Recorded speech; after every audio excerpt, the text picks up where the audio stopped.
one of the two parties that will ever have the money to go to court, if you want to go all the way, is the business. The business will always have the upper hand, and it should be the other way around. I don't know how the elimination of at-will employment will actually fix something like that. Well, you can't just do that. Well, like if someone's qualified, you could, because like you said, the corporations have all the power, all the money. They control the state. The trickle down argument, basically, it's saying that it's better to give the business the upper hand because that's what at-will does. I never said that's that. What at-will does. Simplicity. That's all I'm saying. For once, I'm talking about removing regulation. There wouldn't be the regulation mumbo jumbo. Like what you're advocating for is regulation. In fact, in both cases, it kind of is.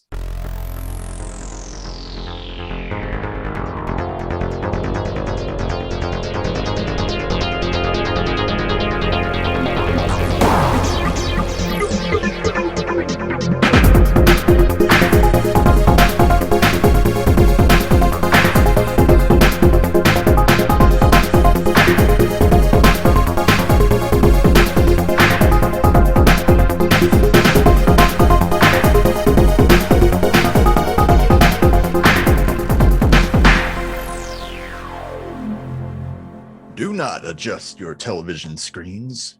You meant to land on kitchen sink microscopy. I'm Casey Rochford, and if you like and share this video and subscribe to the channel, you just might win the opportunity to watch some more kitchen sink microscopy. In fact, I think I'll guarantee that. Wow, are you some kind of psychic? Wow. Oh my God, you're like Nostradamus, oh. What was my nickname in high school? Well, my nickname is Eric Rosenblatt. Well, no, actually, it was Paradox. My name's Eric Rosenblatt. People call me Eric Rosenblatt. Exactly. So I'm Eric Rosenblatt, and don't forget, we write our own music, and that's available on all sorts of places like iTunes and Spotify and such. So stick around to the end of the episode.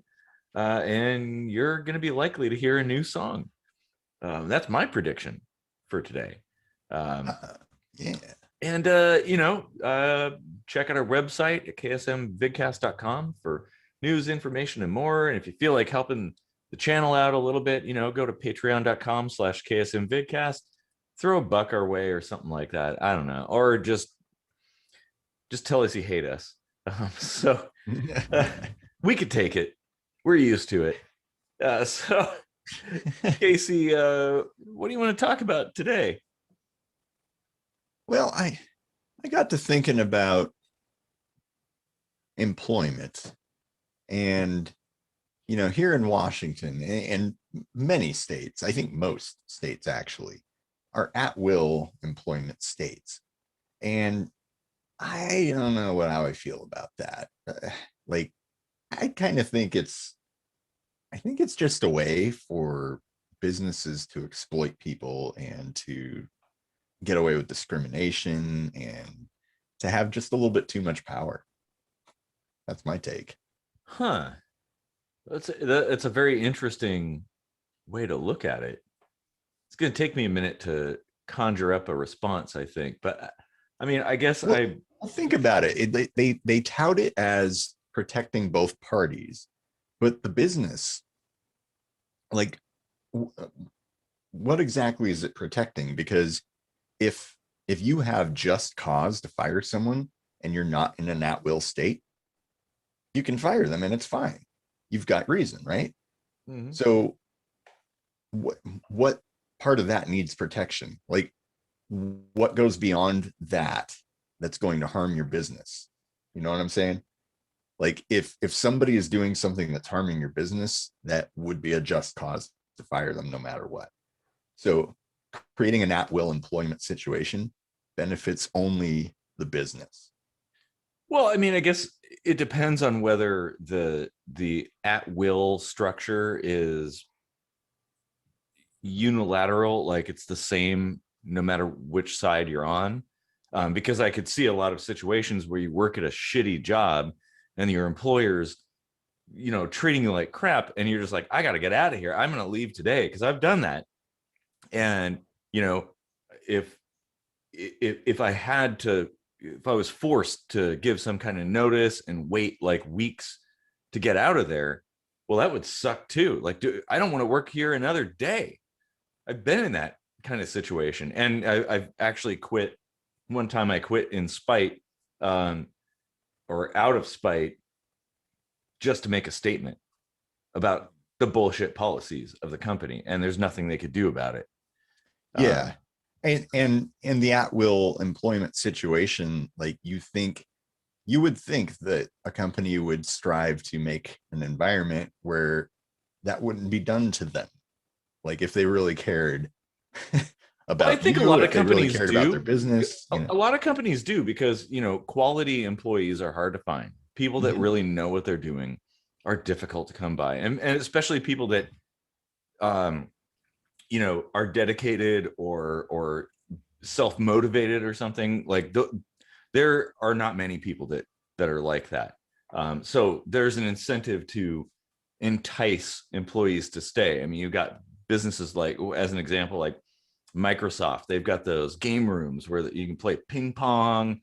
There's food dispensers, free food even. Like a friend of mine worked at Amazon, and they had like dispensers full of cereal that you could just like all day long. They're like bananas and cereal and apples and stuff, and you could just like go get it anytime you wanted. Facebook gives you 3 full gourmet meals. If you want to show up early, you get breakfast, you get lunch, you can hang out for dinner, all covered. Yeah, like stuff like that is pretty awesome. Well, yeah, and they're doing it because they want the people who they want to be there to stick around. You know, like Yeah, and I mean that's kind of going above and beyond. Most businesses, you're lucky if there's a vending machine in the break room. right. So you know, Yeah. Last place I was working at had a coffee maker. It didn't work. So it's like you were on your own for coffee. There's a refrigerator. That was about it. you know, back in the day, Water filter that was blinking red. oh geez, well, back in the day, they used to give you a beer at work. Whoa. That was a thing. Yeah, hell yeah. Yeah, oh, imagine that. Hell yeah, I'd work for a place like that. Someday when we have a staff, that's what we'll be doing. Yeah, exactly. Free beer, all you could drink. Well, we can't expect a lot of productivity after a certain point in the day, though. But you know, despite that, like a lot of productivity happened. Um, it's so yeah. I mean, Yeah. I don't know. I, I see your point. Like, I could definitely see some like a downside to that kind of structure. Yeah. But you know, I could see a downside to getting rid of it too.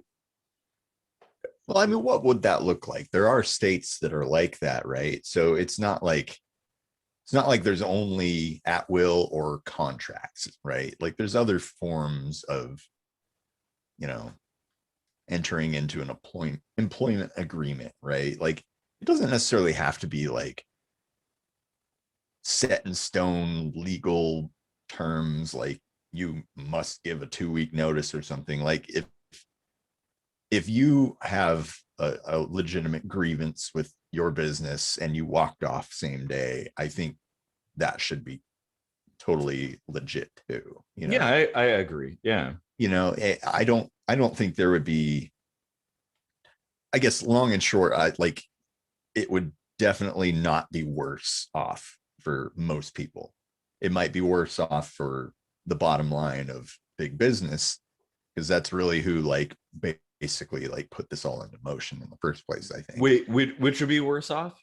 Oh, getting rid of at will employment. Like, So and I just want to like, just so we're on the same page, like, so if we didn't have at will employment, the employer could not get rid of you and you couldn't leave, right, without some kind of process. right, what however that looks, yeah. Like, Okay. whether it's, like you have to give a certain amount of notice and have, you know, uh, a reason that you state that can be like, shown to be evident, you know, whatever. Like, and maybe there would be like interim solutions, right? Like, oh, if there's a conflict, let's try arbitration before we move to this next step or whatever, like maybe you have to like sit down and agree that it's the best thing to go separate ways, like there could be a whole host of things that you could maybe possibly salvage the relationship with your employer or Well, your employee, I guess that interesting you should bring up the term relationship, because I was just thinking this sort of thing that I'm pretty much against the idea. Personally, for me, knock yourself out, whatever you want to do on the outside, somebody else. I don't like the idea of marriage. I think it creates more problems than it solves. It's sort of like, well, I don't want to go all Admiral Akbar, but it's kind of a trap. And it's so, but here, okay, so, but for those people who are starting to get all bent out of shape, like, hear me out. The problem I have with marriage is it's a contract.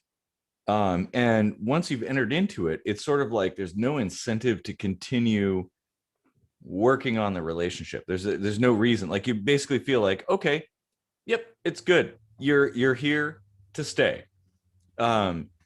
And I feel like if basically if you're not married, if at any minute somebody could just like pack up and walk away and leave your life, well, you gotta at least like work a little bit, be somebody worthy of being in a relationship with.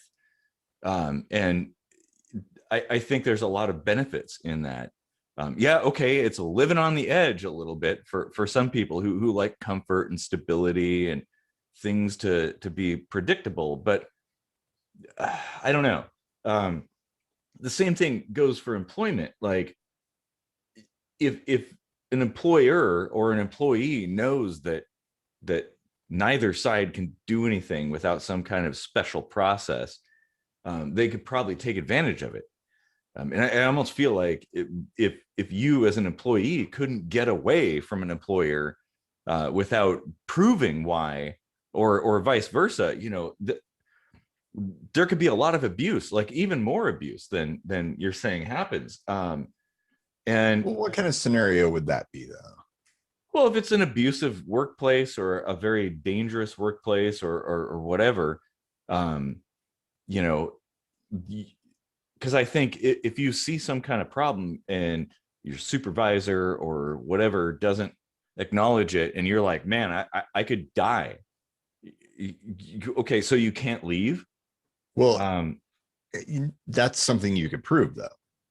But like, you have to go through a process. What if tomorrow is the time when you have to do the thing that's super dangerous, and they're like, oh, no, you got to file the paperwork, you got to fill out this form and that form, and you got to submit it to the state, and all know how the state works. It's not quick. I mean, I wish we actually had somebody from a state where it's not at will, because I feel like it's probably not even that complicated. Well, no, it's a system that already exists. We just don't know it in this state. No, but I mean, however complicated it is, I think you should be able to walk away today. Mm-hmm. Well, I think whether it's a relationship or a job, or whether you're an employer who has an employee, because what if you have an employee that's abusive or, doing shady stuff or something like that? You should be able to just let them go. Well, and that's still the case. Like, if you have just cause to let someone go and you've got a way to prove it, whether it's a witness or whatever, some documentation or, a policy that is, some safety oversight, whatever it is, you can point to and say, that's why. Okay. Yeah, then you're okay. Okay. I'd be more inclined to agree with you if it was a like ex post facto kind of thing. Like, you could let the employee go and then you have to go through the process, not the other way around. So I think that's probably how it is, because like you Well, said, like, we'd have to look that up, but I mean, if that's the case, it would make a little more sense. Although at the same time, it's like I don't honestly don't see the difference. I mean, employment is transitory as it is. It's like I mean, whether you run a business or you're an employer or you're an employee or whatever, like nothing's set in stone. Um, yeah. So the thing is, like, the ex post facto thing, right? Like, if that's how it operates, which it probably does, where you just let someone go or you walk off the job and then you know you shoot first and ask questions later, basically. yeah, yeah. um you have the opportunity to do that. And at will, if a boss fires you and you think it's because you're black, they can just be like, you know what, you like punched in like a minute late, and that's just company policy, like we have to let you go immediately and blah blah blah. And it's like, is that really though? Like, do you do that to everyone else? Like, just because it's at will, you basically will never ever win in court. You'll just be throwing your money away, and the only one of the two parties that will ever have the money to go to court, if you want to go all the way, is the business. The business will always have the upper hand, and it should be the other way around. Well, I don't know if anybody should have the upper hand. I think it should at least be level, You're not going to get because level though, there's corruption on both sides of that equation. But But it's more far reaching when it's, your big corporatism capitalist pig dogs that, set the whole thing in motion in the first place and built it to, support their own interests. well, yes, there's definitely a component of that, but not all of it is that conspiratorially woven, I guess. There's certainly a component, but um, oh man, this is a good one. Yeah. I had a thought, but I kind of lost it. I mean, it's like no system is perfect, but I see nothing but like shady shit with at will employment. Like, uh, for instance, my ex-wife, when we were running the business or whatever, she got passed over for a promotion. A friend of hers basically like talked shit about her in order to get the promotion over her. And I was all mad about it. And I said something on Facebook like, some heads are going to roll. And they basically, like, her quote unquote friend saw that because we were friends or whatever. And she reported that to them, which somehow turned into, through the telephone game, it turned into me making a bomb threat. Oh, I remember that. Yeah. Yeah, exactly. And So, basically what you had said was used against her. yeah. So what I said on Facebook, obviously in jest, because like, who literally goes out and like goes bowling with heads, Maybe a few people here and there, but yeah, it's pretty rare. the Bowling Green Massacre. Yeah. but, but what became of that, and like, it went deep, right?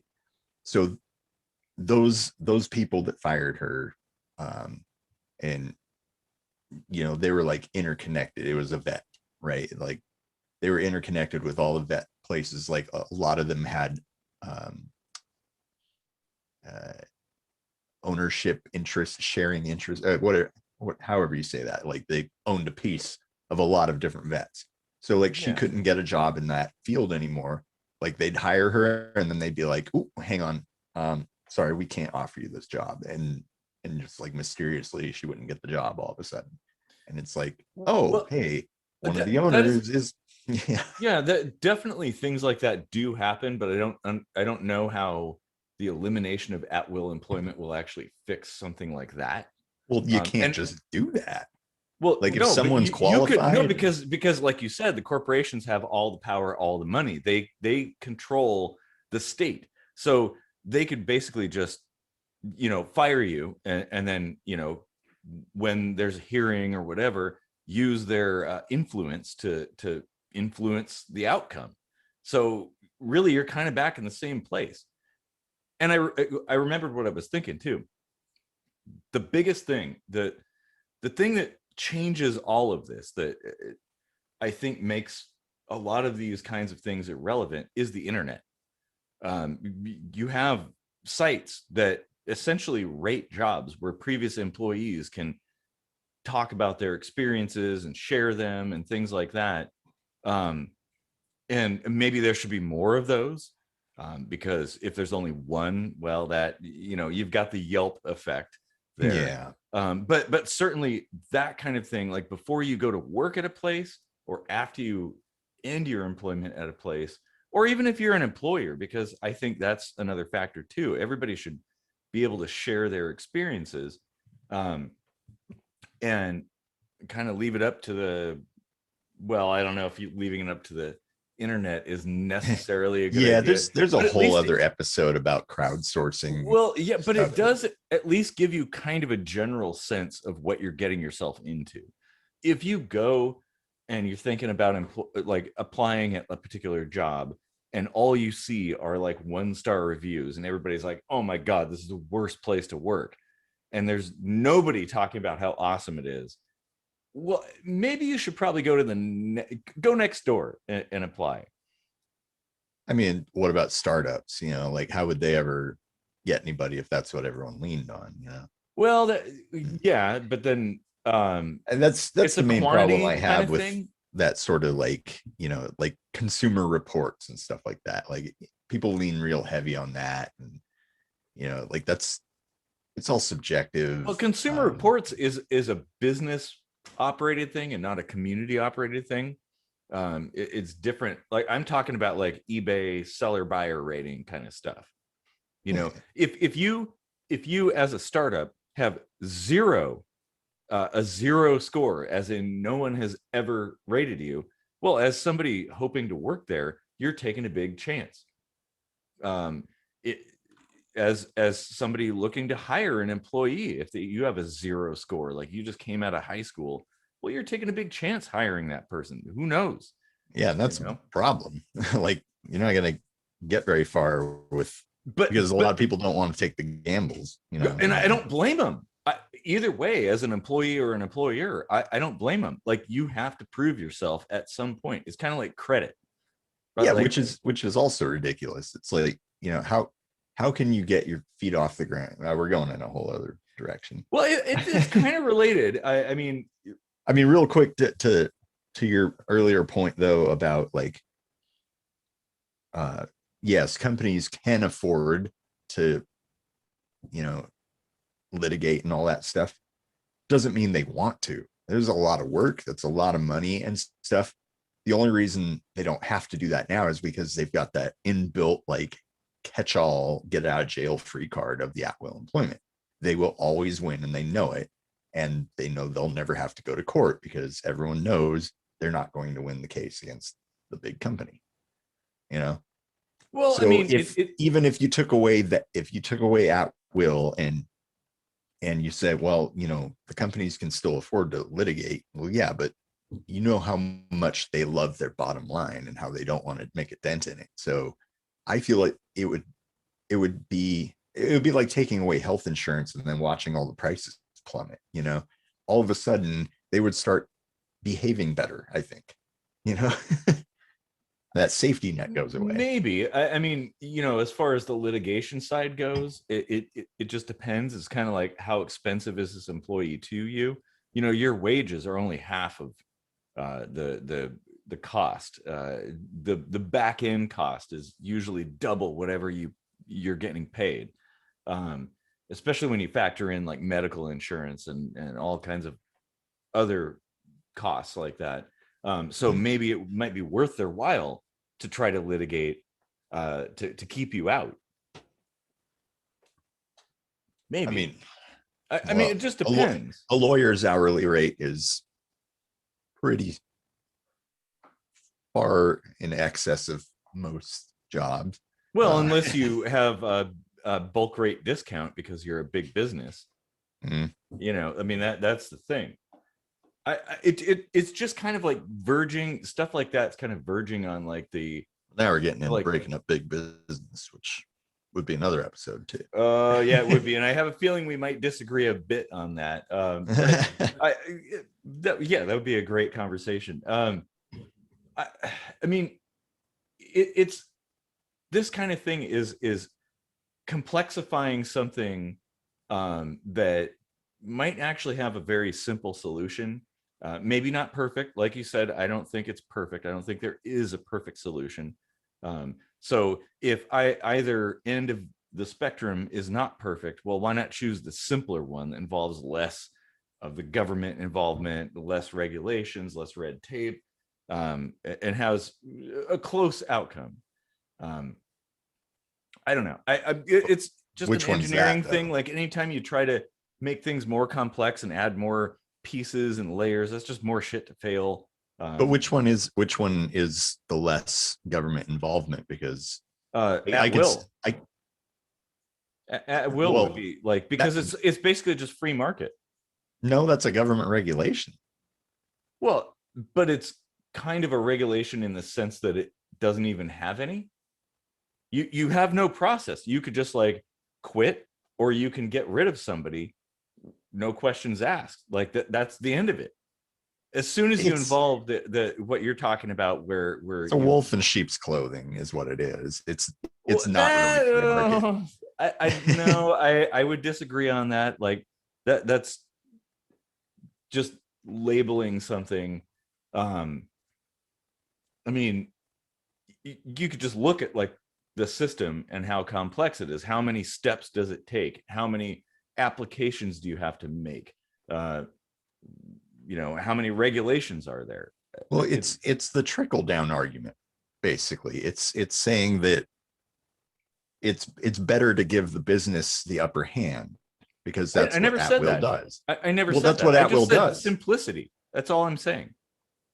If both things are imperfect, why not go with the simpler one that involves less, back end structure behind it?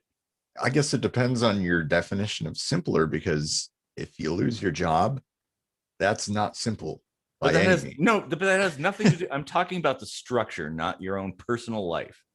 I'm just saying, like the construct in place. How complex is it? Is it very complex that requires like filling out lots of paperwork, you know, all kinds of fees and regulatory mumbo jumbo and hoops to jump through? Or is it something that's kind of pretty much cut and dried? Like, okay, it is what it is, But right? for once, I'm talking about removing regulation. There wouldn't be the regulation mumbo jumbo. But Like, what you're advocating for is regulation. In fact, in no, it's both not. cases, it kind of is. Although I would say that the at will employment would be the least regulatory one in a normal, like, no regulation exists. Oh, an anarchist or utopia. You'd be able to just quit whenever you want. Like, hey, fuck you, I'm out of here. And an employer could be like, hey, fuck you, get out of here. Like, that's it. That's Like, another wolf in sheep's clothing because yes, you can quit whenever you want to, but you know what that does to your reference? You know how that hurts you? Like there's no scenario where the worker wins. but we're not When, talking about workers. We're talking about well, yeah, regulatory I am. complexity. That's the whole I'm thing. totally All talking. I'm saying is, I'm is coming it more or from less complex? I'm coming from the standpoint of at will employment is bullshit for the average Joe. Like it's harming people Well, every I mean, day. yes, it's anecdotal, but for me, it's been great. Like, I've been able to just leave my job and leave a really snide note to my boss. Like, oh, you want this done? Do it yourself. See you later. And you know what? The next day they call me up like, can you come into work? I'm like, oh no, I'm not coming into work. And I couldn't do that in a non at will employment place. I don't want to be tied to some kind of obligation to anything, whether it be We haven't really employment or business or established that you would anything. be tied to anything though. Like tell me exactly, like apart from slavery, how is it they're going to force you to stay at that job? Tell me that. Well, I'm not. I never said that was the case. That's the Right. whole thing. I mean, Like so you're you could totally okay. Look, quit. no, Like no, what's the ramification? Is my that was point. Like never what are part they of going the to do to equation. force you to not quit? Like Well, they can't really. That's all I'm saying. Like you need to put the ball in the court of the worker and, not do the trickle down thing. Like, I don't have to the put any workers balls are the anywhere. ones that build the foundation that make the business successful. And if you treat them like shit, and if you like trap them in shitty situations with your at-will employment clause, then you have the shit we have now. Like, I just go back. it could be like, better. I mean, I think that like there's a lot of added layers being added here that I never said were the case. I just go back to relationships. Like, you should be able to just walk away from a relationship. You shouldn't have to fill out paperwork. You shouldn't have to justify why you want to leave. People should be able to just walk away. Okay, if there's a kid, well, that's different. But if there isn't, you should be able to just walk away. The difference in a relationship is you're not doing something in exchange for currency. Are you? Like, no, you're I not. mean, but Seriously, why does that seriously, change you're not. things? Why is it different because you're doing things in exchange for some kind of compensation?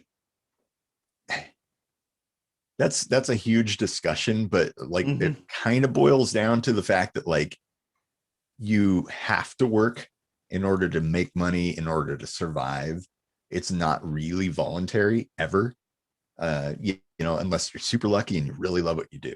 But like, that's not the case, like, most of the time, right? Well, and I would say you don't have to work to make money. You have to work to survive. There was a time, but long before there was any kind of like currency Connect exchange. however many dots, sure, but like it. No, Yeah, I'm just saying, like, life involves that, right? If you live in the middle of the wilderness, you've got to build yourself a shelter. You've got to collect food, care for your family, things like that. That's just how it is. It's Just the fact that we the have money. this advanced civilization now, where all of the stuff we used to do has transitioned into a medium of exchange, doesn't change the fact that you have to work to survive. It's a fact of life. I mean, at least on Earth. I can only speak to Earth because, well, I'm an alien probably, but that's all I can talk about. Yeah, it's the money can't buy happiness fallacy. Like, like, you absolutely do need money to be happy, sort of thing. You have to work in order to survive. I would disagree with that. I mean, money's in there. Well, it depends. You don't necessarily, like, happiness comes from within, not from without. Yes, there are circumstances where you have to do things, whether it be money or collecting resources or building things or cutting down trees or whatever. Like, at the end of the day, you got to do something to survive. And it doesn't matter what it is, like whether it be the coin of the realm or catching beavers or something like that. Like, that's the fact of life. But that's the point. We're talking about survival effectively. Yeah. So let's skip all the money. You work, survive. Yeah. Relationship has nothing to do with survival necessarily. Oh, well, it can, yes, but it doesn't. It's like, one may be the other, but the other is not always that one. Like. Yeah, well, it depends on whether you like gather together in groups. Then the relationships do matter for survival. If you're a lone wolf, well, maybe it doesn't, but that's not how human civilization works. We're social beings. We get together, work together, share resources, whatever information. Oh man, this is getting really interesting. That's the delineation that I see. It's like, you can theoretically, you could live your life as a hermit and survive. You do have to work to survive. You got to hunt for food or whatever. Like, you can take money out of the equation, you can take relationships out of the equation, but you still have to do work. And that's the difference. You don't need relationships to survive. Sometimes you do, but you don't de facto need relationships. Well, relationships make survival easier. That would be my argument. Yeah, I mean, that's a given. I'm just saying, like, as a fundamental need, that's the difference between just a relationship and a work relationship. Like, Yeah, I guess there's one point we may see different perspectives on that, like I don't really see them as really that different. Um, I guess I don't draw so many clean delineations between those things. Um, Well, it's a tit for tat though. And yeah, some relationships might be tit for tat, but not all of them are. Like, do you keep a ledger of how many favors you've done for me versus how many I've done for you? no, not at all. Right. So like that's how work is though. It's effectively like how many hours did you work is how much money I'm going to give, you know. Well, and So some of that comes from like the structure of running a business does make sense, because you kind of, it makes things easier to quantify when you can tabulate the data. Not that it always matters. The bottom right. line doesn't And there's always. not a I'm not saying there's a problem with that per se. I'm just saying that's the difference between the relationship and a relationship and work Oh, but is there are a lot of relationships who do that. Like, oh, I gave you a gift and you gave me nothing.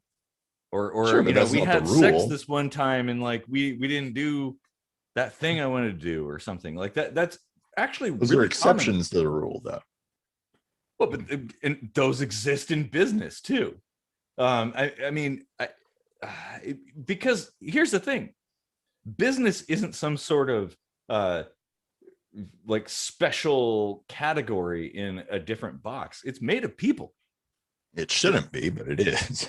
well, and when the state's involved, it is. But I mean, it's made of people. It's people doing stuff, making exchanges between each other. Hopefully, the Well, general hope would be that as an employer, you hire somebody, you pay them, you get a little bit more, and as an employee, you do something and you get something more than you've done in exchange for that. It's worth your time, essentially. Otherwise, why would you work there?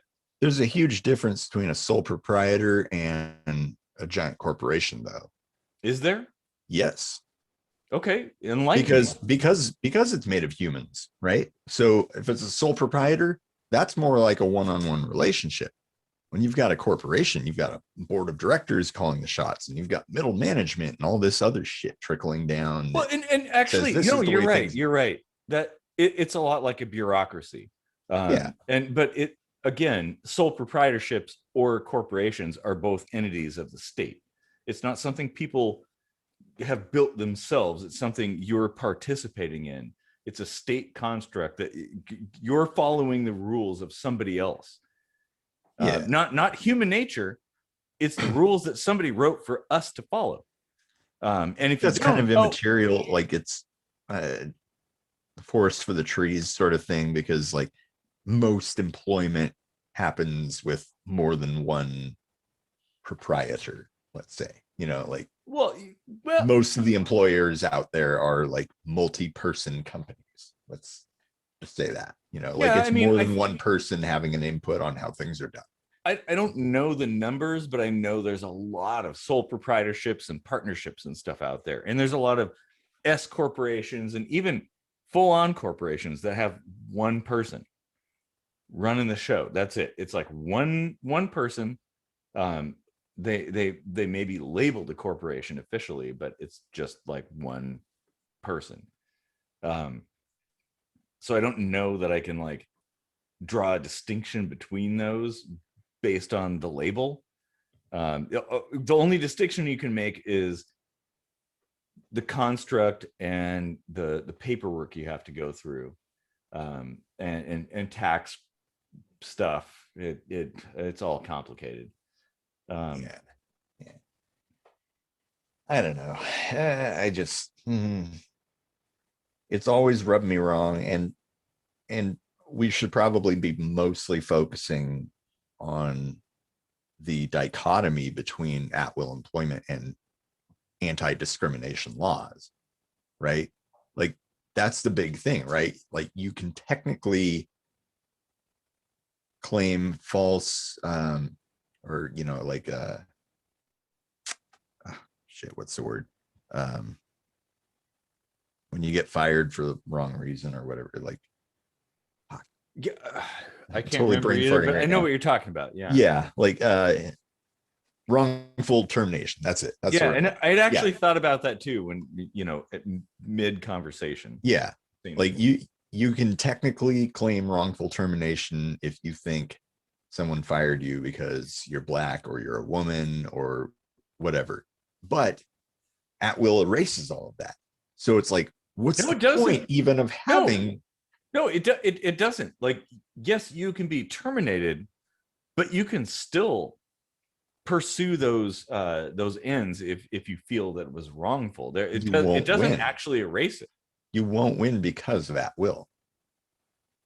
Like No, it's not at exceedingly will. rare situations may have happened, and those are anecdotal, like exceptions to the Well, rule. no, you may not win not because of at will, but you may not win because how can you determine what someone's intent was? Because it does come down to Exactly. intent. Yeah. And at will, not at will, that's not going to change anything. Like you're still going to have the exact same problems. I think if you had to produce like No, a, no, a they're still going to reason. come up with the same bullshit reasons. That it doesn't matter Okay, whether yeah. you've got 20 days to justify your decision or not. They're still going to come up with the same bullshit reasons. Yeah. But at least you'd have a little more of a chance because like seriously, at will is like a non-starter. Well, It's basically like if you took it to court, they'd say, but yeah, it's an at will state, so they can just do what they want, you know. So sorry, they you know. can't actually do what they want. But here's the thing: if you had a hostile work environment that didn't like you for whatever reason, you're black or you're Republican or you're liberal or you're Mexican or something. I don't know who knows, whatever. Like You, Nickelback or yeah, you like Nickelback. Yeah, I think that band's cool. Fuck you if you disagree. Um, um, but would you really want to go back? Like, because if they couldn't terminate you, would you really want to come back to that place and work for another 2 weeks, knowing that everybody's looking at you, that your boss is just eyeing you? No, I'd want to get out of there as quick as possible. Like, I don't want to go through any paperwork. I don't want to go to court. I don't want any of that stuff. I am so happy of the fact that I could put like a snide letter in the van of my place of work and be like, see ya, and be gone. And there's nothing they could do. So, I mean, we're coming from two different angles, but from my perspective, I'm like very happy for at will employment. I love it. Like, it's great. Like I will seek other employment. and I maintain that you'd still have that opportunity, you know. Like I don't think it would be quite as complicated as the scenarios that are being painted here. I think the way it stands now, it's basically just I don't know, like a brotherhood mentality of business, you know, to basically say, here's our get out of jail free card, you Well, know. but that's kind of injecting emotion into it. Like that's an emotive argument, and I don't know that that's the reality because again, What's the emotion though? well, you just did. You said it's a brotherhood mentality, all this stuff. Like like that's unproven things. Like it's something that you feel exists, but does it actually exist? What are the facts behind at will employment? I don't know. Like, how does it work in different states? We don't know, and we're arguing about it like we do. Um, you know, like, and that's the whole thing. Like, maybe focusing, in the lack of that sort of data, focusing on things that we can discuss is more important. It's in, you know, words like brotherhood aside, it's an entirely objective thing, right? When you have two different laws that cancel each other out, you have at will employment, which says you can hire, fire, quit, whatever on your own terms for whatever reason. And then you have a law that says you cannot fire people for this reason. Which one's right? Like that can't, it's like the Bible, man. Like it doesn't jive. Well, and actually, at that point, it comes down to like what you want in your life. Personally, I would prefer to live in a world where I can come and go as I please. It sounds like I'm not going to put words in your mouth, but it sounds like you'd prefer not to. Well, again, I'm posing the question, what scenario are you imagining where there's not an at-will employment situation where I'm forced to have that job? Well, I mean, I would imagine that if it's not at will, it would be equal on both sides. Like you can't quit just willy-nilly, and as an employer, you can't fire somebody willy-nilly, right? Like that would be the fair way to do it. That would be a non-at-will. I don't know this for a fact, but where do you think the whole idea of like the 2-week notice came from? Because I would suggest that maybe that's like the norm, right? For leaving a job in a non-at-will scenario, right? Like you give them some notice so they can find someone to replace you Well, with a reasonable amount of time, right? Sure, I would consider it like I would consider we call it that like a courtesy now, right? Yeah. But if that were the way, like that, most of the time that's how things go. And if there was a rare situation where you felt endangered or your mental health was at stake or whatever, and you just had to walk off the job, and you do, like they're not going to like put you into indentured servitude or something, like we have laws against that. So it's like you could still do that. On those rare occasions, maybe you have to go prove it, and that might not be so hard. Well, okay, sure, and that's fine for people who want to do that. But maybe I don't want to face my employer again. Maybe I just want to be like, screw you, and leave, and that's it. I don't want to go back and have to go through litigation and fill out a bunch of.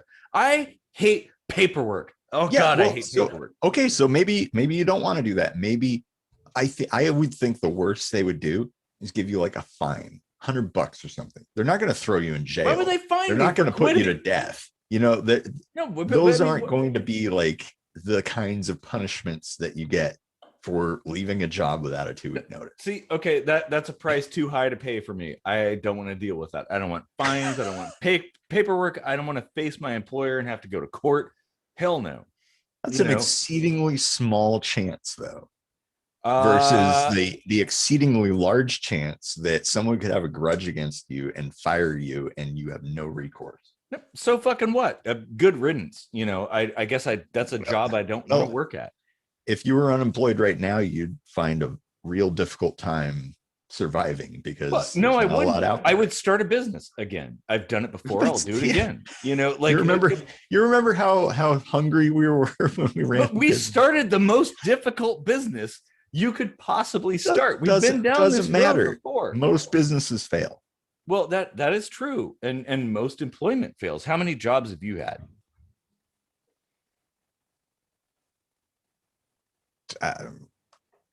20 plus. I don't know. About the same that I have too. Yeah. Like nothing is sure. How many girlfriends have you had, or wives? But you know what? What takes more work? The business.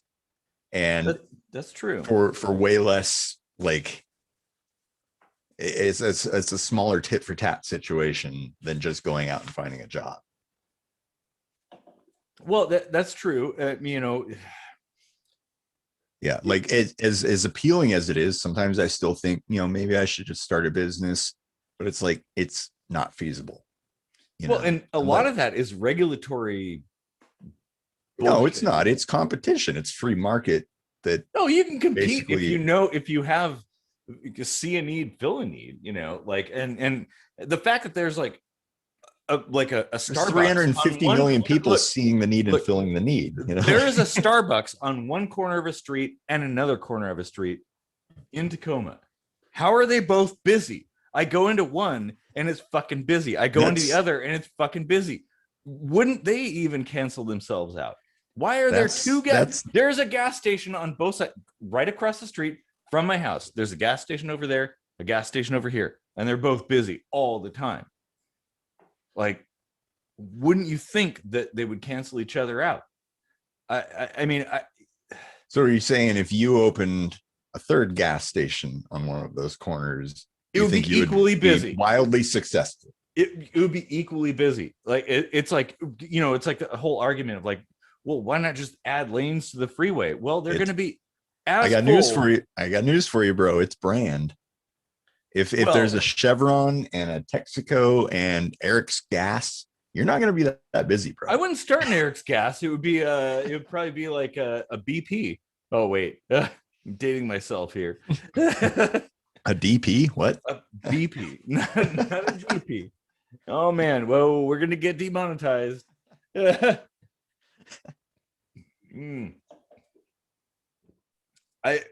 feel like this conversation is highlighting so many things that we should talk about.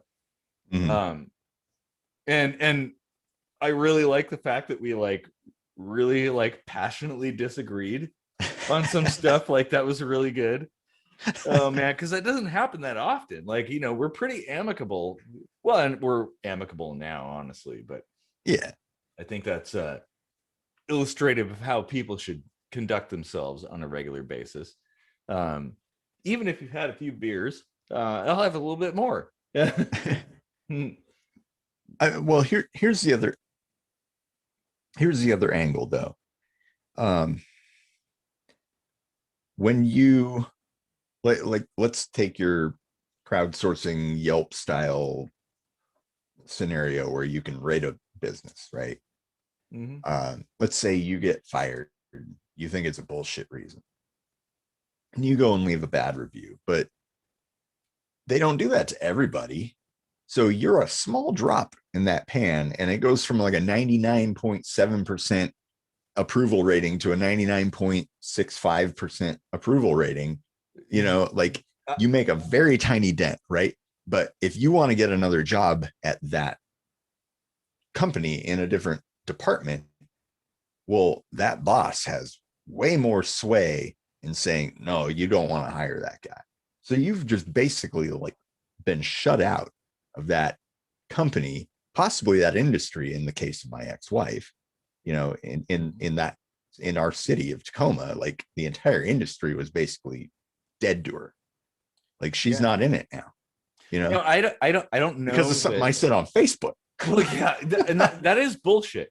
And I don't know that getting rid of at-will employment would fix something like that. Now it wouldn't hurt.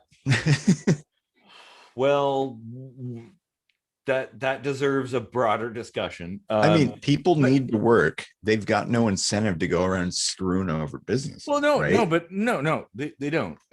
But now you could always take the Amazon approach, where when you look at a product, you see the worst and the best reviews side by side, and you can kind of judge for yourself. Maybe that's the good way to go. So that kind of weeds out some of the nonsense, the begrudged ex-employee or ex-employer or whatever, and gives everybody kind of like a balanced view of things. And you know, that's more of a control on the mediator, you know, because I see like a review system as a mediator sort of situation. Yeah, like that would be an excellent way for Yelp to do things, for instance, right? Sure. Like, here's some good reviews, here's some bad ones, you know. Yeah. And if in fact, as somebody looking to hire someone or somebody looking to work somewhere, that's the kind of thing you should take into account. If you're not, you're a fucking idiot, just like me. Hey, welcome to the club. Ha. No, I think that would naturally spawn out of the absence of such systems. Yeah, like it. I don't know there's a perfect answer to this. There really isn't. I mean, because we're dealing with humans. We're dealing with human interactions and not some kind of like robot computer science kind of stuff. And it's going to be dirty and messy. What would it be like if there was no government? Are you trying to give me a boner? I'm just wondering, is at will the de facto state of things, or does that, like, in the absence of some kind of protective entity, does that obliterate businesses that are discriminatory? And I ask that because if that's the case, where at will employment is a way for discriminatory businesses to get away with being discriminatory, that's a chink in the armor of at will, however big or small, right? Mm-hmm. And I'm just wondering, like, if it was a true free market, theoretically those businesses should get weeded out because they're dicks, right? But they're not being weeded out. Well, they're not being weeded out because there's no actual system to do that. There's something protecting them, and I think I'm arguing that it's at will. I'd argue it's the state, but I think that this is the thing. This is the conflict. The state made at will a thing. That's why it's a regulatory. And they also made not at will a thing too. So it's like, I mean, but that's the de facto. Okay, look. Keep in mind, as somebody who wants to run a business, you don't just like open your lemonade stand. You spend a weekend building the wood, and you get your lemonade mix, and boom, you're open for business. No, you've got to apply for a business license. If you live in a city, you probably have to have a city license. You might have to have insurance, and that's a state mandated thing. There could be all kinds of things. You got to pay taxes, and tax rates change depending on where you work or where you conduct your business. Like, you got to provide a business plan for your lemonade stand to the bank. Yeah, exactly. Well, that's not necessarily a state thing. That's more of a bank thing for a loan. But yeah, I mean, the thing is,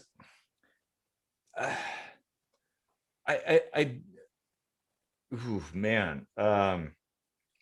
Imagine if you're a parent that puts a kid through that. Like, you want a lemonade stand? Draft up a business plan for me and have it on my recliner by 4:00.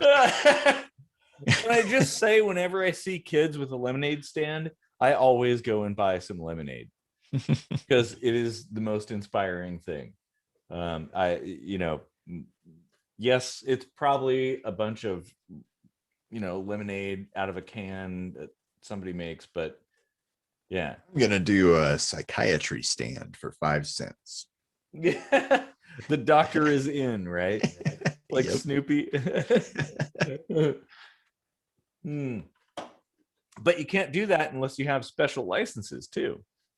Even if you could be literally Nostradamus, like you could be the smartest person on the planet, but it doesn't matter unless you have a license. But that license doesn't prove you're the smartest person on the planet. It just proves you paid some money and gone through the rigmarole to get that license.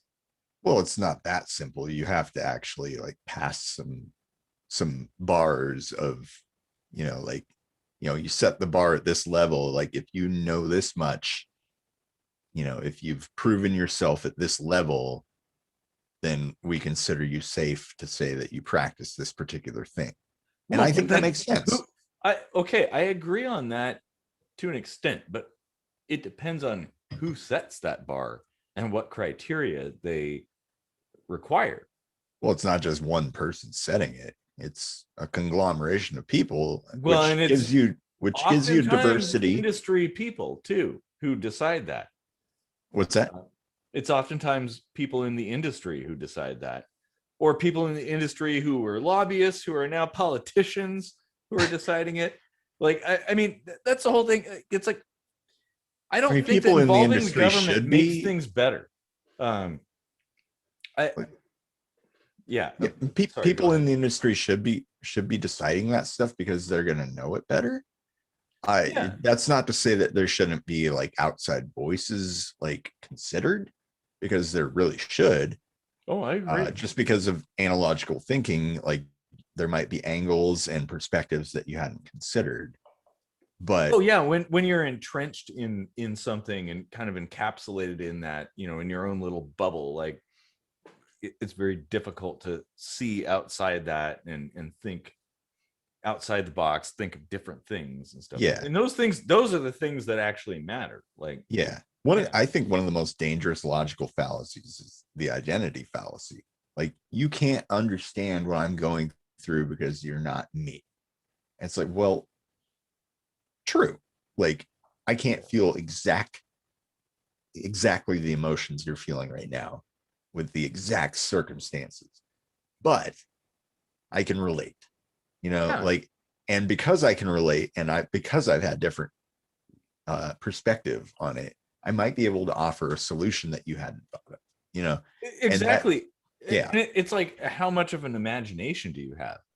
You know, I often put myself in other people's shoes, and I imagine what it's like to go through that.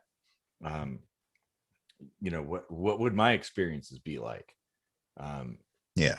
I it mean, it's a I don't lonely have to actually existence. have gone through that to be able to imagine it. I mean, maybe people who say, well, you can't possibly know unless you've been there, maybe they Yeah, don't have no imagination, I guess. yeah.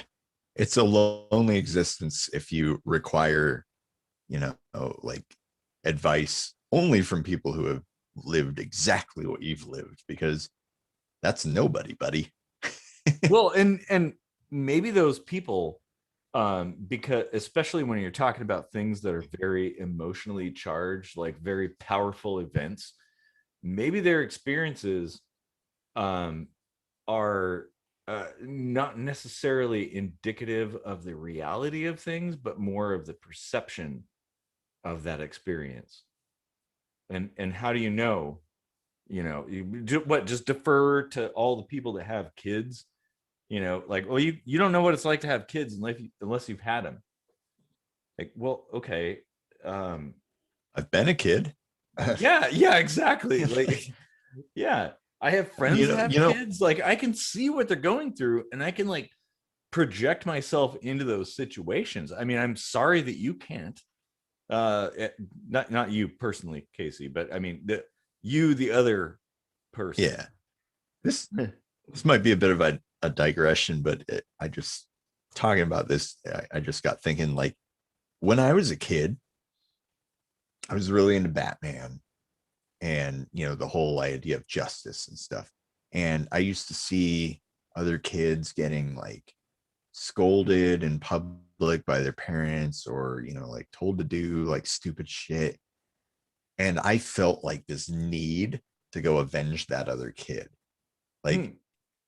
I had that weird psychology of, like, from my perspective, I see an injustice in that. And like I'm just a kid, right?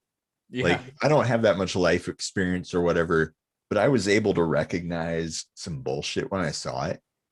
And I didn't have any kind of, like, idea what it's like to be in that kid's shoes or their parents' shoes or whatever. And none of that mattered because I could see that there was a situation that was just not right, Yeah. and I didn't have to have all the details. I didn't have to have, like, it gave me a different way of looking at it. Maybe I Hmm. was right, maybe I was wrong, but it was a different way of looking at it.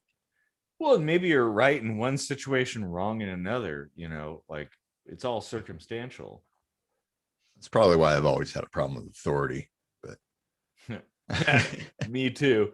Well, at least we can agree on that. yeah, I would never have made it in the military, like past boot camp. Oh Seriously. man, I'd have gone AWOL in the first I I day. I wouldn't have, but I would have given some serious lip and I would have been removed forcibly. Well, okay. Now, if somebody handed me a machine gun or a tank and was like, "You get to shoot this shit," I'd be like, "Hell yeah! All right, let's go."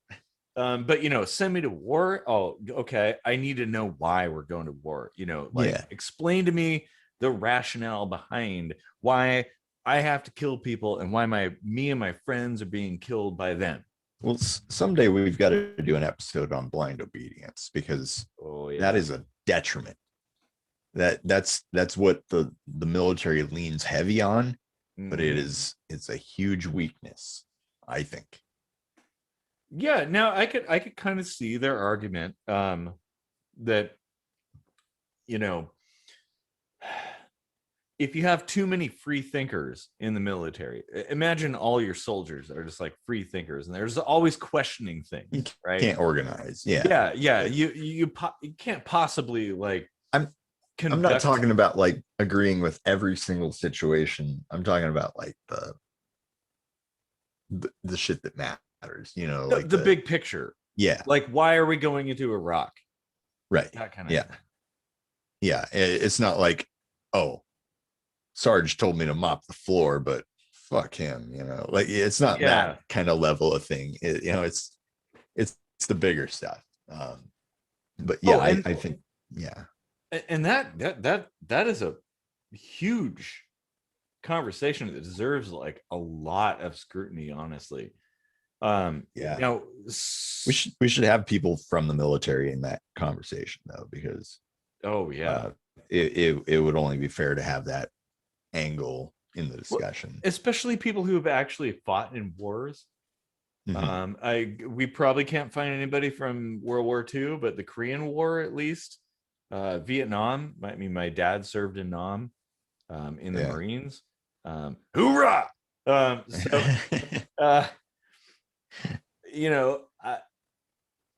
I don't like, the thing is, like, I respect what he did, in terms, in a small sense, but in a big picture sense, like, I think that war is bullshit. Like, a lot of people died on all sides for stupid reasons. Was he drafted or did he sign up? I think he signed up. Oh yeah.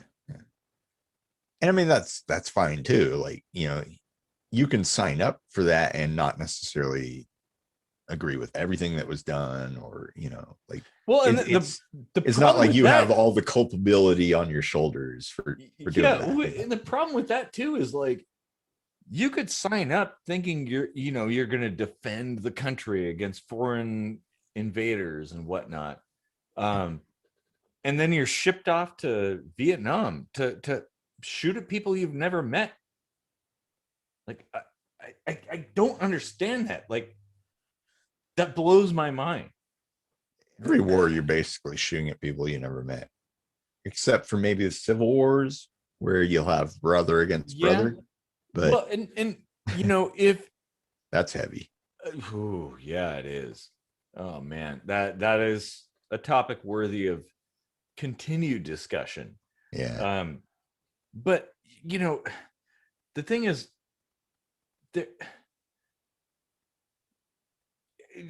people you've met or not met or whatever. I mean, if somebody's invading the country, someone's bust down the front door of your house, right? And your family takes up arms and starts shooting at people, I think that's justified. But if that never happened, right? You heard about, maybe, well, there's rumors of people somewhere that broke down a door in a house like 3,000 miles away. Well, let's go over there and vindicate them. Well, why would you do that? Like, that doesn't make any sense. But yeah, when you sign up for the military, you're on the hook to do whatever they say, follow whatever course they've set. Should the military be at will? Ooh. Oh man. Yes. This might be a good spot for a commercial break, because that's a good question. Yeah. Oh man, if I remember this, I'll throw one in. Yes, I would agree. I would think that, just like an employer or anybody else, you should have to justify the reasons for doing what you're doing. Sell the cause to your employees, and soldiers are employees of the state. Like, they're, like, like why is refusing orders met with like court martial and jail time and all this stuff, and like, or in some cases execution. I don't know how often it goes to that extreme, but In like, times of war, all the time. yeah, like why Like not if just be you're like, not here in the US, like yeah, that'll why not just be happen. like, hey, maybe you're on the hook to like pay back what we invested in you to train you or something. Like, sure, that's fair. Like in exchange for me not getting killed for something I don't believe in, fine, whatever. Yeah. Like, I signed up for that, I took that risk, whatever. Like, why does it have to be so extreme? Like, why not treat them with the same, like, so-called autonomy as at will provides, to let them just like back out if they change their mind, Yeah, or like, or don't agree, yeah, basic human dignity. If the cause is so obvious and just, well, it should be obvious to the soldiers, right? Yeah, because You know, really, do you want a soldier that's like not really in it, like mm-hmm. they don't really have the passion anymore because they think it's kind of bullshit, and you're depending on them to save your life if need be, and they're just kind of like, man, fuck this shit. Give you Vietnam want you War want you kind of want wrapped that up in over a at will nutshell. military. Yeah. Oh man, that's a really good point. Like you should have a really clear cut case, something that's indisputable. I would say that World War II, at least on the Atlantic side, was pretty indisputable. Um, Yeah, the Pacific side, it's a little more murky, but still better than the Korean War, definitely Vietnam, and the Gulf War. everything in the Middle East, Jesus Christ. Yeah. Oh, Ugh. and let's not forget, there's a lot more wars than that. The Falklands, and yeah. So I'm just gonna leave it at that. Um, Bosnia. I didn't oh know yeah, much about that, but Bosnia. I was Oh kind of young man. then. Yeah. Oh man. And to think how many people died because some politician decided we should do a thing. Like 18, 19-year-old kids took up guns, drove tanks, flew aircraft into places, bombed people. People shot at them. They shot at each other. They killed each other. What for? What? You know, for what? What do we gain at the end of the day? Here's the interesting thing. When it comes to life or death like that, I can see a better argument for at will employment. Yeah. But when it comes to, just day-to-day things you need to do in the daily grind to survive, I fall on the other end of the fence. Huh. I find that very interesting. Huh. That is kind of interesting. Like, Yeah. because I guess it boils down to like surviving, right? Mm-hmm. Like, what scenario makes the most sense to me surviving? Well, if it's like, oh shit, I signed up for a war that I think is bullshit, I'm just gonna get killed for nothing. Mm-hmm. At will would be really nice. Yeah. Um, Yes, it would. but when it comes to like, this is the only job I can get, it's the only skill I've got, and if I lose this job, I'm fucked and I'm on the street and I'll probably die of typhoid fever or whatever, like you've died of dysentery, like like Do I have to throw out an then I feel like there needs to be a little now? like safety net on the side of the lowly worker. Well, and okay, so I agree with you on quite a few points of what you've said, but I think a lot of these things are predicated on the problems created by a lack of good education. Like an education, And yes, capitalism. Yeah. Well, okay. That's a point of contention, but that's okay. All right. Yeah. Um, but the the thing is, what's the point of education? Is it to give people knowledge, just like knowledge for the sake of knowing stuff, or is it to prepare people for life? I would argue the latter. You should come out of at least middle school being able to fend for yourself and you start a business or do some kind of something. um, if you've gone through high school and you still cannot start a business of any sort, work for yourself, work independently, the state has failed us. That's my argument there. Yeah. Well, okay, yeah. So in ye old times, we would be middle age or middle school age people and basically fending for ourselves and starting families and stuff like that. And it's like we're mentally capable of getting to that point at that no age. no in the Middle Ages, you and I would be dead. Well, yeah, you and I, yeah, we would be old ass, like we would be elders at this point. and we've barely hit middle age at this point in today's middle timelines. I only just bought a motorcycle, so I got a scooter and a motorcycle like 10 years ago. Where have you been? Yeah, but you're older than me. So. Well, that's true. Okay, but you're older than me, like physically. That's why I call you old man. Oh man. But that's a good point. Like we should definitely have instilled certain ideas and a certain subset of knowledge by that particular age, because there's no guarantee it won't come to that point again where we rely on that to be the case.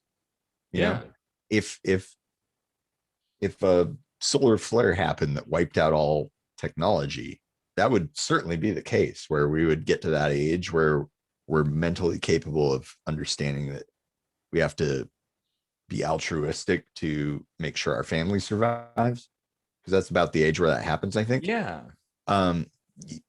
We would have to have like some life skills by that point. Yeah. Like knowing how to survive in a variety of situations. And I would ask, why is it that me, like I consider myself kind of a dumbass, right? I don't know that much stuff. Like I kind of bumble my way through life. Why am I able? Why is it that when somebody says you're fired, I'm like, whatever, I'll just get another job.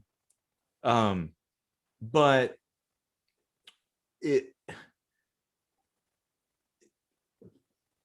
oh wait, intermission. Just grabbing a drink. Oh, okay. So why is it that the me, a complete bumblefuck, I'm completely content if somebody fires me. Like I'll just get another job, I'll start a business, I'll just do some crypto or some Tor black market stuff. Why do I not fear that? But so many other people do. Maybe you're woefully optimistic. But I've been able to sort through that. The thing is, like, what skills have I learned that other people haven't? And if I know some super special skills for survival, like I want to teach them. I want other people. Here's the thing. I want everybody to be able to survive. Maybe that's okay. Yeah, that's that woeful optimism. I mean, that's a good plug for Kitchen Sink University. Yes. I mean, the employment thing is tricky, right? Like there's a whole lot of factors that play into it. It's not just at will. There's a lot of things that might, I don't know, pigeonhole someone. Yeah. Well, in my case, right? Like I've got skills to do things, right? But a lot of things, honestly. Don't sure, undersell yourself. sure, but as the free market has dictated, the things that allow me to pay my bills are relegated to the things that I've dropped like 60 grand in student loans on, and that's not hiring a whole lot right now. And Well, so, but okay, that's expectations versus reality. Um, well, it's requirements versus reality, I but guess. I Like, never went to college. I didn't spend that kind of money. So how am I able to survive? Why you didn't have cancer twice. is There's a lot cancer a of debt that factor I'm still though? living from off of from that. Um, Well, like yeah. that's what I'm talking about, though. There's like so many circumstances that play into it, right? Okay, yes, you're absolutely correct in that. That that like different people experience different things. But I would say like giving people the skills, like a kind of a broad ability to adapt to whatever circumstances life throws at you, and be able to deal with that, whatever it is. Um, I think it's one of the most critical skills that Yeah, anybody can learn, and it's something that is absolutely lacking in public education. Well, in even private education. I don't think they really cover that topic, like how to actually survive. not to be too nihilistic, but in all in all reality, I think cancer ended my life, even though I'm still breathing. Like it basically made it intractable for me to ever get ahead. Uh, I just I don't see a feasible way of it happening. You know, Ooh, man. um, and maybe that's why I'm so jaded against the way things are. Maybe I feel like life should throw me a bone. But Yeah, well, and maybe you've had realizations not many people have had. Mhm. And that's I've seen an something. angle that not Yeah, it's everyone sees. something worthy of conversation for sure. Absolutely. Yeah, Um, oh man. because I mean, like it's not to get too personal, but like I've gone bankrupt once, and I've looked at it again, but it's like I got I got almost to the point where I could get out of this hole, and then my mom got cancer and stuff, so like I moved across the country again, and basically that took everything I had, and now I've got no real way to catch up because like I've got this new car, but if I go bankrupt, I can't keep the car because it's too new. And then, what do I do without a car? I can't really do much work. Uh well, yeah, and the thing is, a lot of this is built on or sourced from like altruistic uh, uh patterns. Like, you didn't have to come back to Tacoma, but you did because your mom, right? Like, yeah. that's important.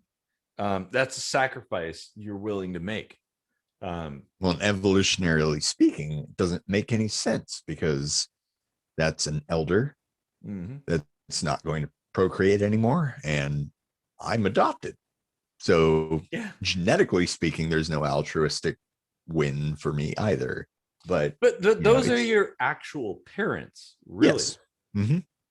We've talked about that before. Yeah. Um, The family episode was the oh best. That was man, that was like episode 6. yeah. Oh God, brings a tear to my eye every time. Yeah. That was a good one. But you didn't We got to have to follow that do up, by the that. way. But Oh yeah. yeah. You didn't have to do that, but you did because you felt it was something you had to do. And it came with a caveat of some form of sacrifice. Yeah. And I think everybody does that. A lot of people sacrifice themselves for Minecraft. Um, Well, here's the other thing. It's like I won't have retirement money, but is that a big deal? Because it's basically a given that I'm going to get some kind of cancer again, just because of the treatments I had to get rid of cancer. They were like, well, because this is so harsh, you're gonna get cancer at some point again. Well, okay, so I don't have retirement money, and I've never had cancer, so we're in the same boat in that regard, on the monetary regard, I guess. Yeah, but I mean, like, I might not need to worry about it, is what I'm saying. It's like, Yeah, I'm probably not going to live that long. that's ooh man. Not that I'm planning to die early, but it's just, Oh how man. much do I worry about that? Oh shit. Yeah, like the whole like extending life regardless. Actually, that's something I kind of thought about too. Somebody gets on life support or whatever, they have a stroke or some really heinous event happen, and they put the person on life support, and it's all about like preserving that life at all costs. And I think, Yeah. is there a point where maybe that's too much? Is there a point where we should just let people go? I mean, that's an impossible ask. Yeah. I face that question now because, with my mom's cancer, there's no fixing it. It's stage 4. It's carcinosarcoma, super rare. There's no reversing it, right? And she's pushing 70, and you know she hasn't been home since like August, and it's like 10,000 a month just to keep her where she's at. And Oh, my dad's running out of money that he can live off of, and I would honestly at that point I'd be like, just let me go. but yeah, like, that's a call that only you would be able to make, right? Yeah. So you if somebody put that on you to like make that decision, what would you do? Like, Ooh. would you Well, say, sorry, you're gonna have to just die a slow, painful death, or I'm gonna well, just pay for you to keep living and but what if sacrifice myself in the end? you decided you wanted to relieve everybody of their obligations? What if you just like assisted suicide? The end is near, and you just want to end it so that nobody has to like suffer or pay for all the rigmarole that you have to go through. I mean, I would do Just want to that, end it.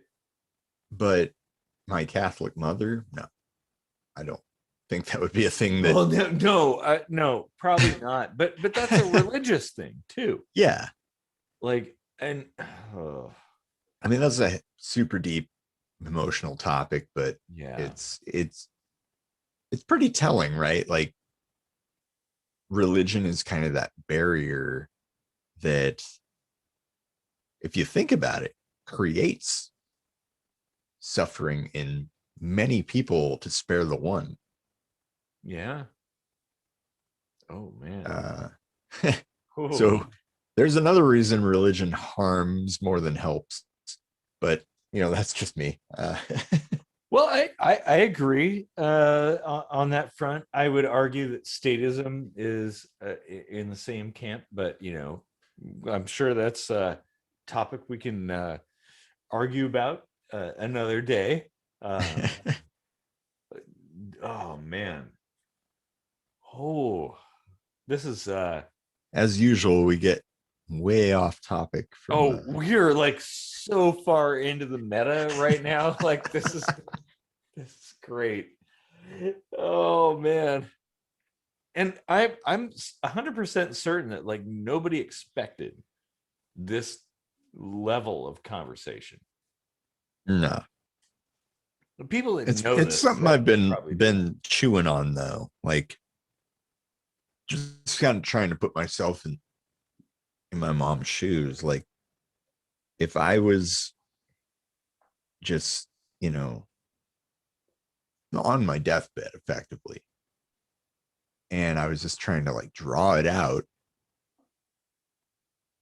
just stuck in a place, right? Like, I don't know. Like, I might make different decisions, but that's me, you know. Yeah.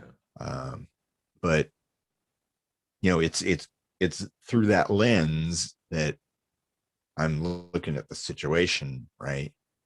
No, I'm not saying I want my mom to die, right? Like, No, but if it's inevitable, like, is it better to go through a bunch of suffering and then die, or die without the suffering?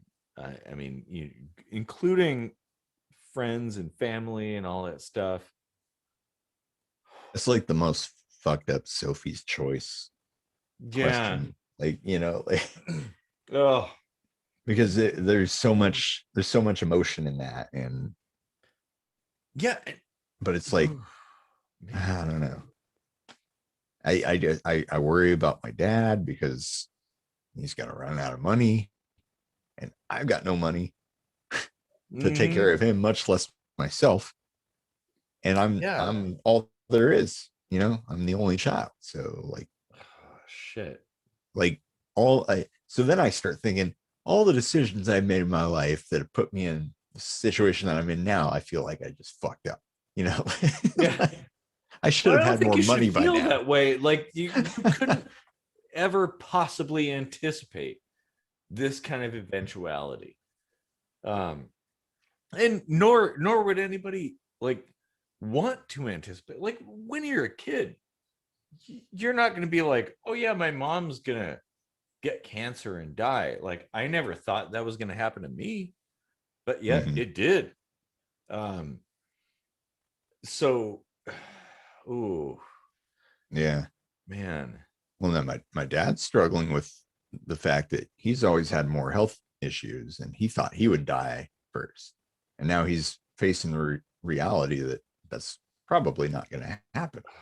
Man. And like, if you've built your entire life's expectations on the fact that you would be the one to go first in a relationship like that, and then suddenly it's the tables turn, like, Yeah. that's got to be heavy. Oh man. I don't even know what I would do in that situation, honestly.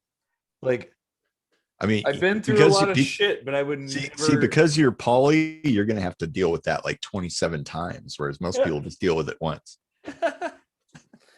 And I might have actually had to deal with it a couple times. Um, oh man. Ooh, that's heavy. Yeah. That's some heavy stuff. But it's something. Here's the thing: like, we all have to deal with that. We I all mean, eventually face our own mortality. I guess it ties in with that will, Yeah, doesn't it? yeah, it kind of does. Man, ooh, and it brings Like it into like a really interesting angle. Oh huh, man. oh yeah, like at will living, Oh shit. like, Oh. Mhm. huh. Because Well, I mean, effectively, that's what it is, right? well, Like we already established, you have to work to live. that was what I was gonna say. Yeah. We've gone down this path. Oh man, Holy shit. Jesus. And the We education system does not prepare us to deal with this. There's like sex ed and the dare program and drugs and all this stuff. Hey kids, this is crack. This is a thing you're gonna have to deal with. Like, nobody ever taught us to deal with death. did we just create legal precedents for assisted suicide because it's like at will, you know? uh we might have. Huh. Oh man. Like, I want to leave this job we call life, and you can't stop me, you know? Oh Uh, man. Well, huh. I would agree. I would say, hey, stick it out. There's a lot more stuff to look forward to. Why do so many of our episodes end in us like advocating suicide? It's pretty morose, actually. But like, here's the thing. I'm a very hopeful person. Like, I view the world through a lens of positivity. But it all ends at some point. Yeah, well, You know? okay, yeah, there's a little bit of nihilism here and there, and I I mean, think it's that's a good thing. realism, though. It's realism. Yeah, Nobody lives forever. yeah, exactly. Like, at some point, you're going to stare death square in the face, And then and kick it in the nuts. yeah, exactly. Oh man, do we have to like cut to like a video for that? Oh man. But it's something everybody has to deal with. And nobody is actually prepared. I mean, I would ask the viewing public, are you prepared to deal with death? And if you are, how? Like, where did that come from? Was it public education? Did you go to a class on death? Or was it seeing a family member die? It's what you leave behind. Yeah, and I've seen so many family members die. Yeah. I mean, And it's really what you leave behind and how much you care about that.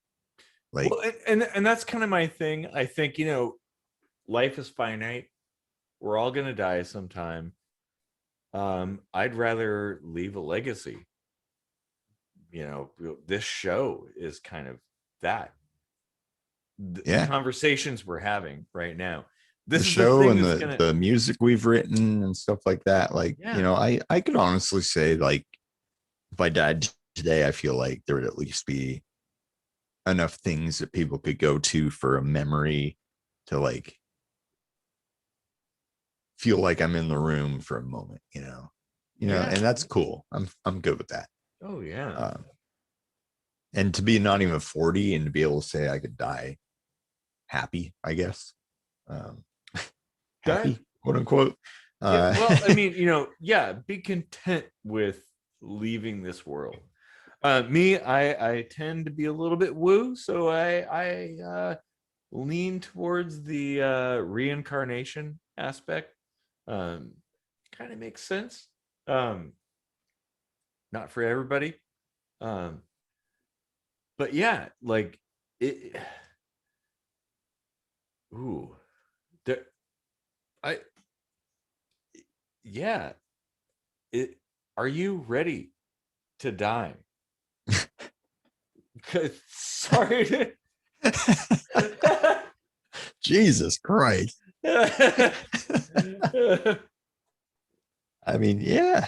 Well, I mean, not like voluntarily, but if your life ended today, would you feel like you've made a difference? Like you've made an impact? Like people are going to remember you, and if not, why not?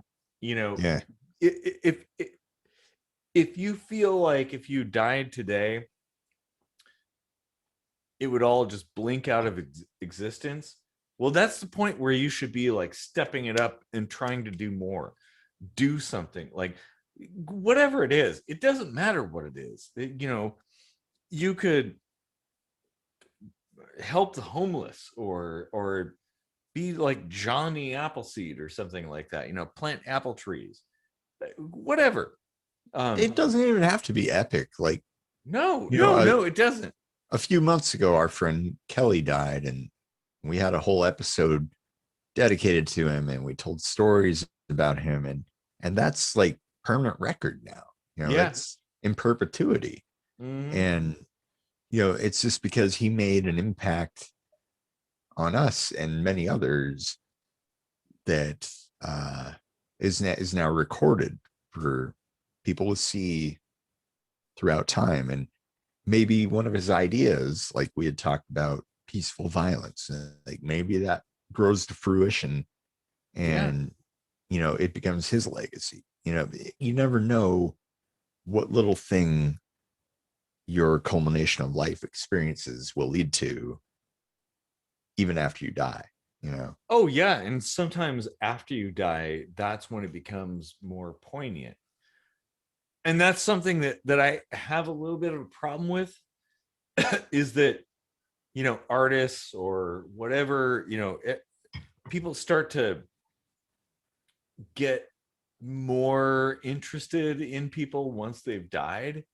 It's like, well, wait But a yeah, minute. They were alive at one point. You could have a conversation with this person when they were alive. Why didn't you? Why did you wait until this that person died to suddenly respect their ideas? that's an interesting point. Like I've noticed that phenomenon too. Like, how many people do you think knew Martin Luther King Jr.'s name before he got shot? Oh, very, very few. Do you think Nirvana would have been as huge as they are had Kurt Cobain not died? Like, Oh, yeah. like these people that when you look at them like from a super objective lens are basically just like their peers, Mm-hmm. but they were martyrs for whatever. Um, they get catapulted to a certain status, and that's not bad or good. It's just what it is. Yeah. And it's this interesting, like, human psychology that we don't really give a shit about what someone says until they've died for it or because of it or Yeah. whatever. Oh man. That And is that's heavy. that Like, is that is some deep shit. it's Oh my like god. we don't give a shit what you do unless you died for it. Oh man. Oh wow. That is, yep. That's That's why kind of you what I get was getting suicide at there. bombers and jihadists and stuff like that, because they know that. Mm-hmm. They see that power, and they know it'll work, and it does work. But then, like, why does dying lend any more credence to your ideas than living? It's the ultimate sacrifice. Well, but does that actually make it more valid? Maybe not, but it you don't know for sure, right?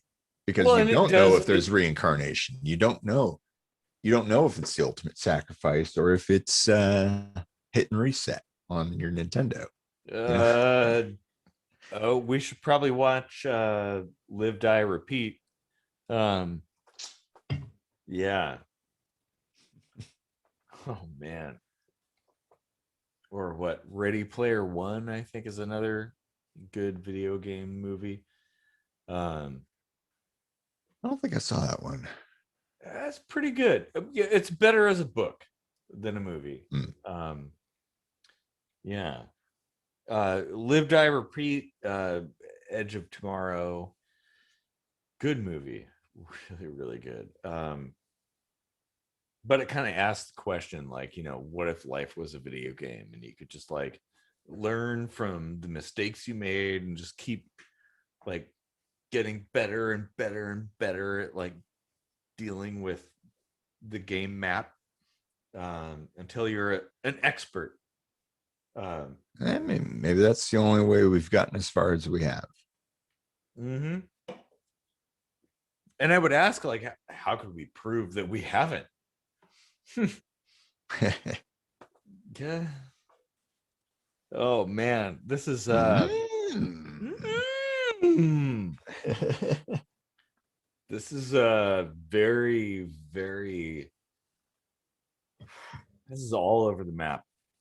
Um Fucking season 3, man. Like, we'll we'll it's so we'll good. start with something like at will employment and get into this deep metaphysical shit. Yeah, like the meaning of life and death. Holy shit. Just imagine season 4. Head over to Oh man. patreon.com/KSMvidcast so you'll see us season 4. And we're gonna be demonetized for season 4 because we've challenged the system way too much. Uh, but you know what? I'm okay with that. Like that's what I live for. Yeah. Yeah, Uh, I mean, this really is like a legacy. Not that we have all the answers, it's just that we have like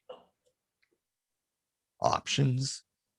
well, and I wouldn't say we have all the answers, but we do have a lot of questions.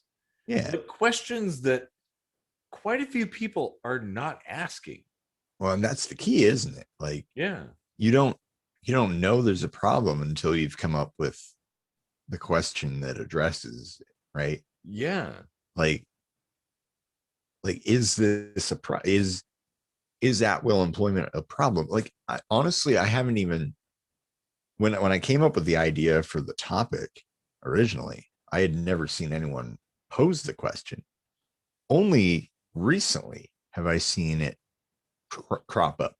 Like somebody once said on Twitter somewhere or something like at Yeah. will employment is a problem, you know, and I was like, hell yeah, dude. Like I agree with that. Like I've thought that before. And it's that, you know, you got to speak up about it. When you see a problem, you know, point it out. Well, and that's the whole thing that's key about this show is raising questions and having conversations and stuff like that. And, you know, we might not necessarily we might not necessarily agree on everything, but we agree on asking those questions and engaging in those Yeah. questions. If there's a question, you know, it's not a perfect system. There's got to be a better way. Yeah, You know, exactly. that's what it boils down to. Like, yeah, you know, there's definitely a better way. Maybe we don't find it, but if you don't ask, you don't find. Well, yeah, exactly. And you know, well, I mean, we don't necessarily exhaust every avenue, but you know, we try. And it, okay, yeah, it got a little bit of a heated here and there, um, and that's good. That'll get people going. Well, Uh, yeah, I mean that's the nature of philosophy, though, right? yeah, Like you you have a way of looking at things, and you want to defend it, and you want to make a compelling argument for it, and the challenge is what makes you rise to the occasion. The challenge is what gives you a reason to fight harder for it, to come up with better arguments, to strengthen your position, or, you know, exceed to the opposition if they have the better argument, you know? well, And no, I don't know that there's necessarily a better argument. Like, it doesn't have to be, yeah, no, but maybe there's some middle ground, maybe there's some sort of thing we haven't explored, but asking the questions and having that conversation is kind of what it's all about. I mean the fact that we took this conversation in the direction of living as an at will situation Mm-hmm. was defining in Yeah, itself, I because don't I think ended up many on the other side people of the would. fence on that, right? Like, Yeah. you know, like that's huge. Oh, yeah, and we've been talking about this for like 2 hours now. Um, and I think it deserves like more than that. Something this big is deserving of far more introspection than we could possibly give it. Um, Yeah. and that's why we have a YouTube channel and not just like a podcast where you and I just like dialogue about things and that's the end of it. It's like, no, we, you know, there's comments.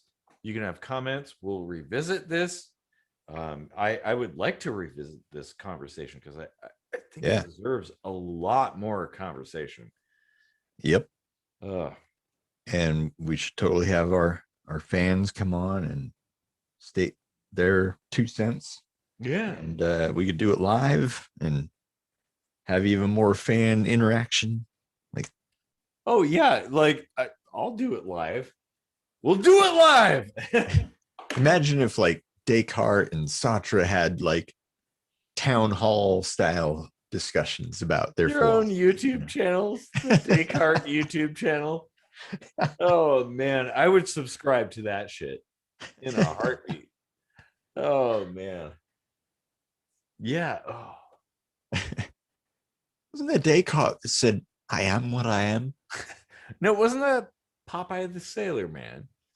I get those two dudes mixed up. Oh, if we can't throw in like a Red Dwarf reference, not a proper KSM video.